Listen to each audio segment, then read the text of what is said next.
Vénérable Maître Yakim Yaramed, Mbok Ikum Ia Namba. Bonjour. Bonjour.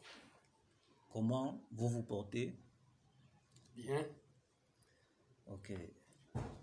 Nous remercions le Seigneur de nous avoir accordé encore ce jour pour un nouvel entretien avec vous sur des questions qui nous tracassent l'esprit. Les questions que nous voulons aborder aujourd'hui sont d'une importante utilité pour l'ouverture de notre compréhension. Vous avez toujours dit que Dieu est l'eau. Alors, dans les religions et dans les livres sacrés, l'on nous parle de Fils de Dieu. Est-ce que l'eau a un fils? Et où se trouve le trône de Dieu qui est l'eau? Vénérable Maître. Ok. Bon, je peux répondre à la question? Bien sûr. Ok. Déjà, ce que vous devez comprendre est que la création est comme une succession des choses qui s'élaborent. Une succession, la création est comme une succession des choses qui s'élaborent. Dieu lui-même, qui est l'eau, l'univers, est aussi fils. Fils de qui? Du non manifesté. Puisqu'on ne peut pas parler du non manifesté, parce que pour parler du non manifesté, on doit parler de l'incréation. Et qu'on ne peut pas parler de l'incréation, on parle de la création du Créateur, donc le Créateur est Dieu. Donc ce n'est que de Dieu qu'on parle. Maintenant, est-ce que Dieu a un fils? Est-ce que l'eau a un fils? Déjà, je vous ai expliqué que l'eau, en elle-même, ne représente que la sémence. Quand on prend l'eau, on ne voit rien. C'est le vide, ce n'est que la transparence, comme j'ai dit. Maintenant, dans l'eau, il y a l'énergie, son énergie qu'on appelle feu, dans lequel les deux forment les deux côtés. Ces deux côtés sont, ça veut dire que le positif et le négatif, qui sont liés ensemble, qui vont créer une troisième propriété par l'animateur qui est en eux, qu'on appelle le souffle, et de là sort l'air. Et maintenant, quand on va demander qui est le Fils de Dieu, Dieu engendre qui? Dieu se fait engendrer par lui-même, par son côté opposé qui est la gauche de lui-même, qui est le feu. Et maintenant, dans cet engendrement, dans cette cohésion, il va sortir un troisième qu'on appelle l'air, qui anime maintenant, qui animera la vie. Donc, il a fallu d'abord que l'air sorte, avant que la continuité, la création continue, puisque c'est l'air qui anime toute la respiration en toutes choses. Donc, on dira que le Fils de Dieu, c'est l'air. Vous voyez un peu ce que je suis en train de dire. Le Fils de Dieu, c'est l'air. Hein? Maintenant, il y a un problème.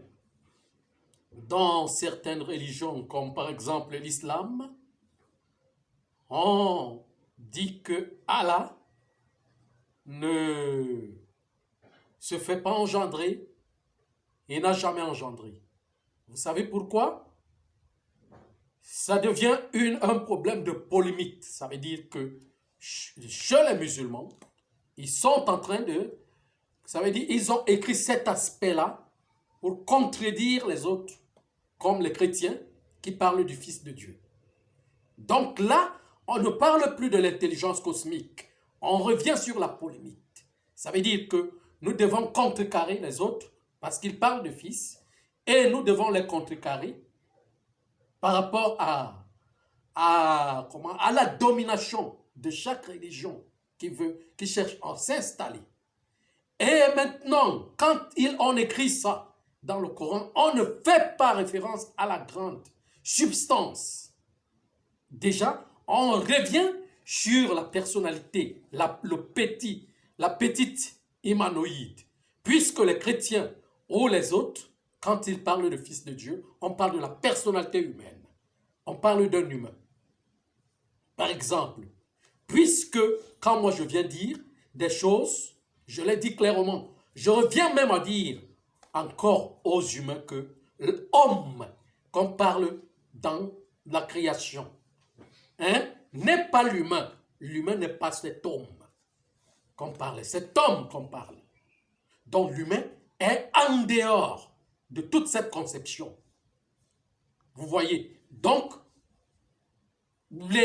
ces conceptuels, cette mise en scène ne parle pas de l'essence. Tous veulent entrer dans la contradiction de voir des choses. Mais maintenant, quand on entre maintenant dans la science universelle, nous ne voyons que des composants des atomes qui s'engendrent en eux-mêmes, des composants des atomes qui sont liés, qui se séparent, et dans la fécondité, il y a multiplicité. Il y a la multiplication. D'où vient le chiffre? D'où vient le nombre? D'où vient l'élargissement? Puisque quand on parle du nombre, déjà en français, ça parle du nombril. Le centre, le nombril est le trône. C'est par là qu'on commence à compter le temps. Et le trône de Dieu, c'est quoi? C'est le cœur, le centre de l'univers lui-même, qui commence à se compter, qui commence à compter son temps en créant, en manifestant le globe qui contient tous les globes. Et ce globe, donc premier globe qui contient tous les globes, qui est appelé Malika Sadek, en islam Malik El Sadek, là-bas chez les Juifs, on ramène ça au nom de Melchisedec, qui est le milieu, le trône, le cœur de Dieu. Et c'est là commence donc le mouvement de la création des êtres. C'est là où les êtres commencent. Et maintenant, quand on revient dans la représentation de Dieu en un être, qui est la représentation de Dieu en un être? C'est le globe qui contient tous les globes, qu'on appelle le Melchisedec. C'est lui qu'on appelle donc Seigneur, le roi. Ça veut dire qu'il vient aligner les planètes, la loi, les règles. Il vient aligner les soleils, les lunes, les planètes, donc les systèmes solaires lunaires, qui sont habillés par les corps planétaires.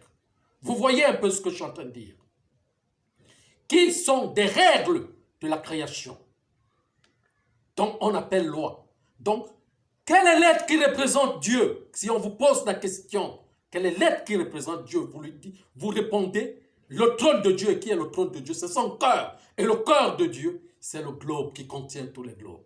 Au centre lui-même, parce que l'ensemble des globes que nous voyons et que nous ne pouvons pas voir ne sont qu'au centre de l'univers, puisque l'univers est infini. Vous voyez, donc c'est lui le Seigneur, le Malik El Sadek. C'est lui qui comporte toutes les vertus qu'on appelle le Kidir, que l'islam appelle Al-Krid. Vous comprenez un peu? On l'appelle les vertus. Donc ce sont ces vertus qui se manifestent en des formes potentielles, des formes globales, qui sont issues de la première matière, de la matière primordiale. Donc le trône de Dieu, c'est son cœur. C'est le globe qui porte tous les globes, qu'on appelle Melchisedec, Malika Sadek. Vous voyez un peu. Vous avez une question? Oui, vénérable maître. Voilà. Qu'en est-il donc de ce qu'on nous dit toujours dans les livres sacrés que le Fils de l'homme? Est-ce la même chose avec le Fils de l'eau? Bon, maintenant l'homme a plusieurs étages, plusieurs échelles. Il y a l'homme primordial qui est l'univers. Il y a l'homme cosmique qui est le Melchisédek, le Malik, El Sadek, Malik en Sadek, Ndek, qui est l'homme cosmique, hein, l'homme global. Et maintenant, de quel fils parle-t-on? Quel fils de l'homme? L'homme primordial, l'homme cosmique, l'homme global, hein? Je reviens à vous poser la question. Répondez-moi. On parle de quel fils? Parce que l'humanité est le fils du Seigneur, qui est l'homme global, l'homme cosmique. Et maintenant, si on veut parler maintenant du fils de l'homme, qui est le Seigneur dans l'homme cosmique, on parle de la première âme et du premier-né de cette première âme dans les créatures humaines. Vous voyez un peu ce que je suis en train de dire, qui est au cœur de l'humanité. Il faut parler des choses selon les échelles. Vous voyez, hein? Le vieillard n'est pas venu de nous, même sur le plan corporel, sur le plan de l'âge, dans l'âme qui est vieille, qui continue avec sa vieillesse dans les âges, n'est pas venu de nous. Et même le corps physique, dans le corps physique, là où les âmes viennent habiter, pour un temps, sur le plan physique, de la réalité de l'humanoïde que nous sommes, démontre cette, comment je peux appeler ça, cette reproduction, ou bien cette élaboration à partir de ce qui est venu du début. Vous voyez, donc l'aîné, les échelles, les classes, les étages. Vous voyez, vous en avez déjà entendu parler de l'échelle de Jacob, non? Dans quelque part, chez les Juifs, l'échelle de Jacob. Vous voyez, maintenant le Jacob représente quoi? C'est ça qu'il faut comprendre. Est-ce que c'est un humain? D'abord, qu'il faut comprendre. Hein? Parce qu'il faut commencer. Quand il faut enseigner quelque chose ou comprendre quelque chose, il faut commencer à partir de son attachement dès le début de cette chose. C'est par là que vous allez comprendre l'essence de cette chose. Donc, comme des représentations commencent à partir du cœur de l'univers qui est le Seigneur, il faut aussi la même représentation dans lequel l'aîné de l'humanoïde, qui est la première âme, quand on dit la première âme, c'est une grande âme primordiale qui est le petit volet de Melchisédek, qui comporte un certain nombre des âmes qui sont dirigeantes. Et maintenant, dans ça, il y a le cœur aussi, qui est l'aîné de ces âmes. Aussi, qui est le conducteur de toutes ces âmes. Vous voyez, donc on peut dire conducteur de l'humanité. Hein? Mais si on faut parler du Fils de Dieu, le Fils de Dieu, c'est lui qui nous anime. C'est le souffle. Je vais vous prendre une représentation maintenant sur le plan physique. Qui comporte le souffle dans le corps? Qui porte le souffle dans le corps? C'est l'air. C'est l'abdomen, c'est le ventre. C'est le ventre qui porte le souffle. Le souffle. Et l'air. Animé par le souffle, plutôt. L'air. Je parle de l'air parce qu'il y a ces deux choses. Souffle et air, c'est deux choses. Le souffle est l'animateur. Ça veut dire que c'est lui qu'on ne peut pas parler, donc on ne peut pas parler de lui. C'est lui-même qu'on peut dire qu'il est l'esprit. C'est lui qui anime l'air. Et le ballon qu'on a, c'est le centre. C'est lui le centre. C'est à ce niveau, c'est lui qui porte l'air pour animer tout le corps.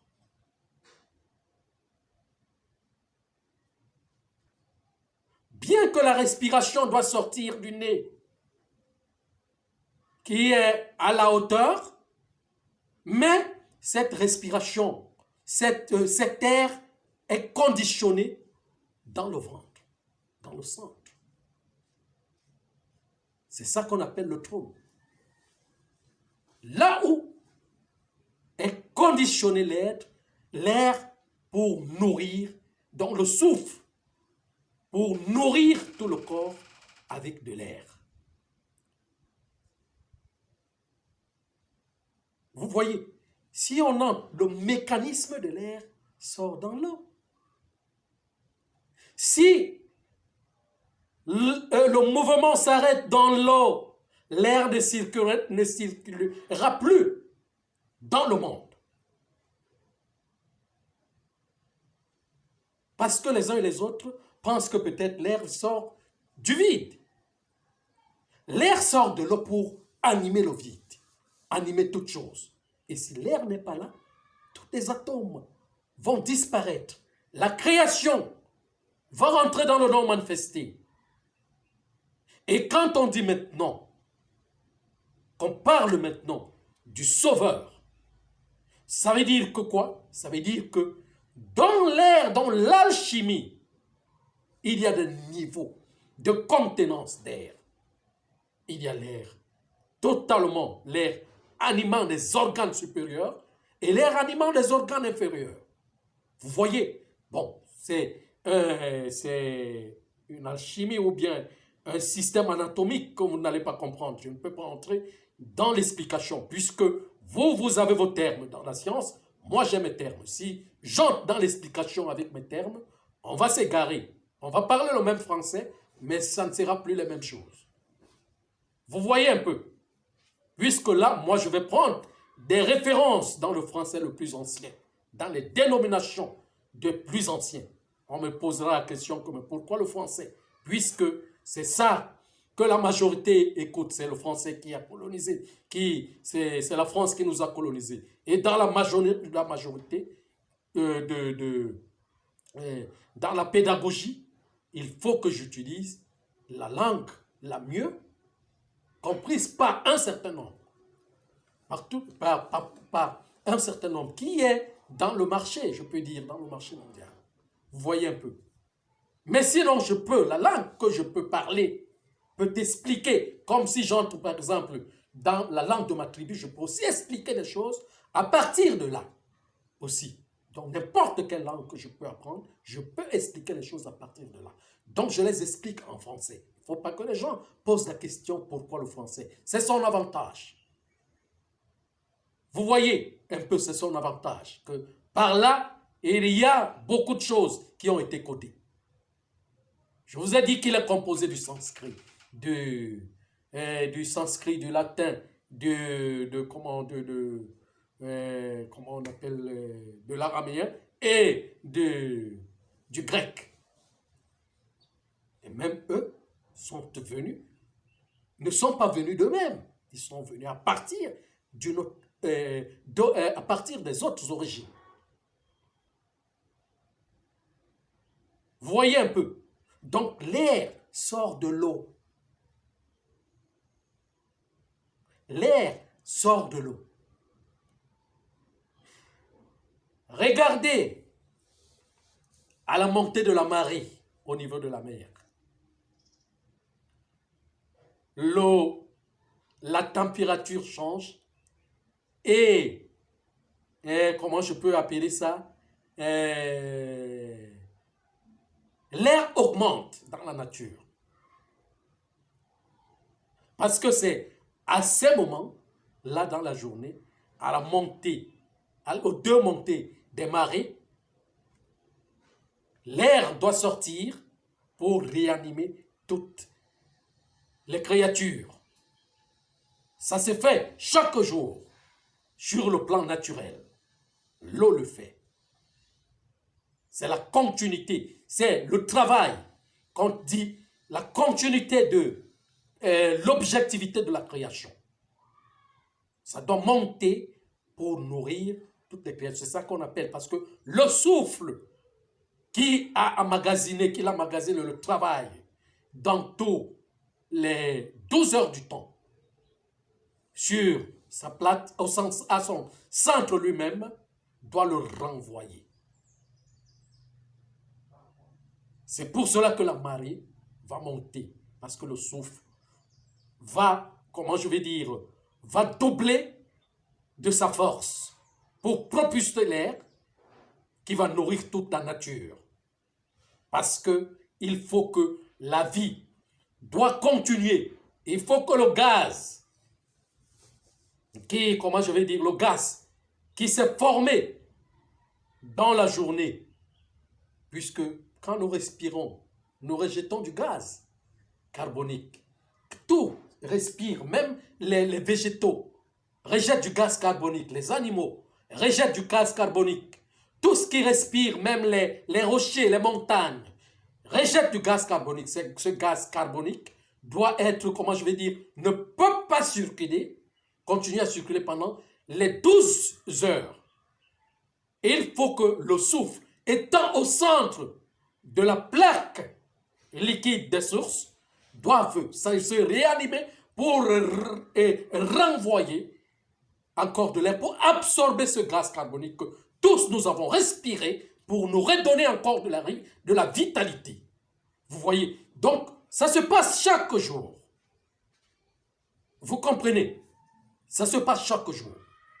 Et c'est cette vie-là que l'humanité doit apprendre objectivement chaque jour pour comprendre. On n'est pas venu apprendre autre chose. On est venu apprendre la nature, son fonctionnement, sa formation et ses combinaisons de métaux. Pourquoi les savants sont toujours en train d'élaborer sur le plan physique dans les découvertes? C'est parce que c'est cette science que les génies les apprennent. Vous voyez, nous voulons parler mal des génies, mais nous utilisons des choses du génicisme qui nous plaisent, comme la technologie, les découvertes dans la science, dans la matière. Nous voulons tout utiliser, mais avec un concept de peur humanoïdale. Pourquoi? Parce qu'il faut aller voir ce concept là où il se trouve. C'est les savants qui ont mis tout ça en place. Ils ont mis ça à partir du génicisme qu'ils trouvent, qui les enseignent des formules. Et ces formules, nous les aimons. Voilà la technologie qui nous aide, la communication, tout qui nous aide dans la matière. Mais nous disons qu'est-ce que nous disons après? On recherche Dieu où? En toutes choses. On recherche le Fils de Dieu où? En toutes choses. Ce n'est pas quelque chose de limité. Ce n'est pas un humain qui est là. Vous voyez? Non. C'est une opération. C'est un système d'engendrement, de la multiplication, de la fécondité qui sort des algues, de l'origine de la création, à partir du métabolisme des créatures, à partir du métabolisme de l'eau, à partir du mécanisme de l'eau. Vous voyez? Alors, l'eau va créer des âmes, va donner la croûte terrestre va continuer aussi dans l'élaboration des corps où les âmes vont venir habiter. Vous voyez? Donc quand on parle de Dieu, on parle de qui? C'est ça qu'il faut poser comme question. Et même quelque part, quand vous allez Par exemple, dans le Nouveau Testament, parce que je l'ai lu vaguement, dans ses premiers versets, on dit, Jésus était le fils de David. Mais maintenant, si moi, j'explique l'extrait de David, ce n'est plus cet extrait d'un homme qui habite quelque part ou qui a habité quelque part en Israël. Je ne sais pas de quel Israël on parle. Non. Et c'est humain, je parle. Mais on parle de la maison, de Tabitha. La maison, et la maison, c'est quoi? C'est le système solaire centre. C'est ça qu'on appelle l'étoile de David. Et quand on dit fils de David, le fils de David veut dire le soleil centre. Le soleil centre qui se trouve dans ce système solaire lunaire qui va animer toute chose par la clarté. Les 150 psaumes de David, hein? Ce sont les 150 combinaisons de la, comment je vais dire, de la formation, des progénitures, de la progéniture qu'on associe avec le chiffre 15. Quand on parle de l'âme, on parle du chiffre 15, auquel qui se confectionne en 15 millénaires pour rentrer dans l'absolu. Donc quand vous allez entendre parler du chiffre 15, c'est qu'on parle de l'âme. 1 plus 5 égale 6.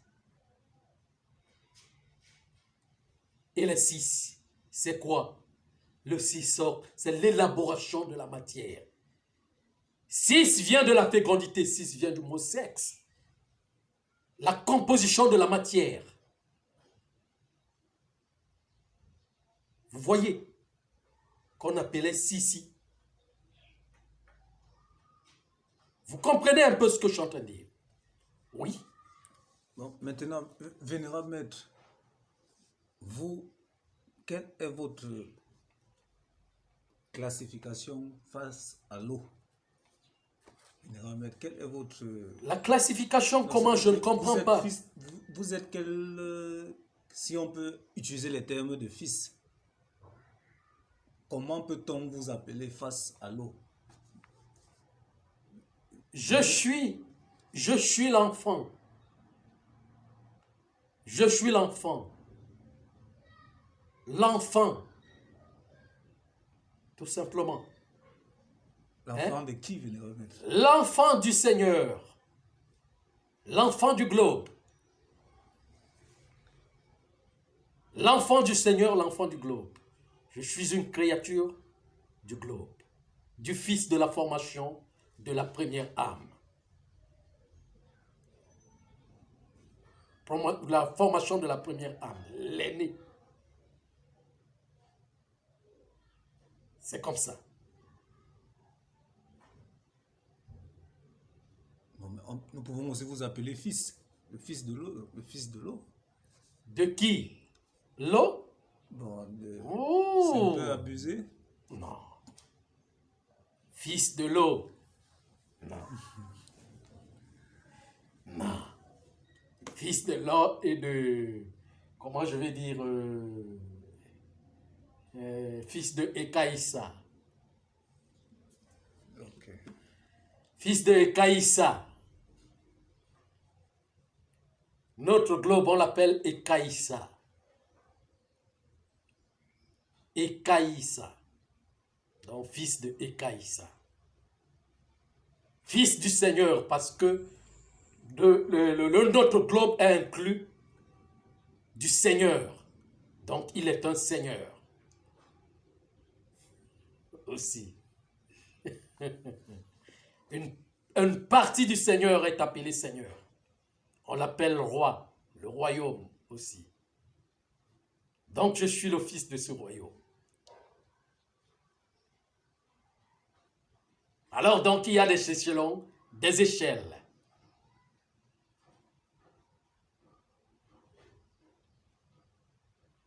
J'aimerais que vous essayez encore de nous parler de cette histoire de fils à la deuxième partie. Je souhaiterais qu'il y ait une deuxième partie.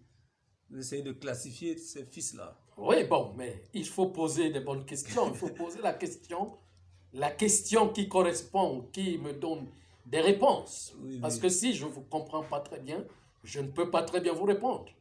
Oui, je vais me préparer. Nous allons nous préparer, Benoît. Voilà, il faut donc préparer ça prochainement. Merci.